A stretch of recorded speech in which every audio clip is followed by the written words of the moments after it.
اگر کسی کو دھوکہ دینے میں کامیاب ہو جاتے ہو تو یہ مت سوچو کہ وہ کتنا بے وقوف ہے، بلکہ یہ سوچو کہ اس کو تم پہ اعتبار کتنا تھا۔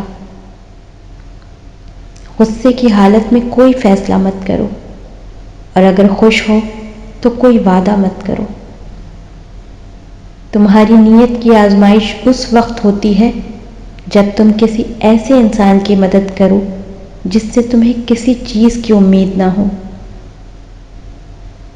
کسی کو تم چاہو اور وہ تمہیں ٹھکرا دے تو یہی اس کی بد نصیبی ہے، اور اگر کوئی تمہیں نہ چاہے اور تم زبردستی اپنا بنانا چاہو تو یہ تمہارے نفس کی ذلت ہے۔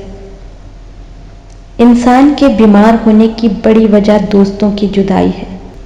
کسی سے محبت کرنے سے پہلے اپنے دل میں قبرستان بنا لو تاکہ اس کی چھوٹی چھوٹی غلطیوں کو دفنا سکو۔ دنیا میں بہترین انسان وہ ہے جس کے لیے کوئی روئے، اور بدترین انسان وہ ہے جس کی وجہ سے کوئی روئے۔ جس کا رابطہ خدا کے ساتھ ہو وہ ناکام نہیں ہوتا، ناکام وہ ہوتا ہے جس کی امیدیں دنیا سے وابستہ ہوں۔ بات تو سچ ہے، عشق مجازی ہی عشق حقیقی کی جانب لے جاتا ہے۔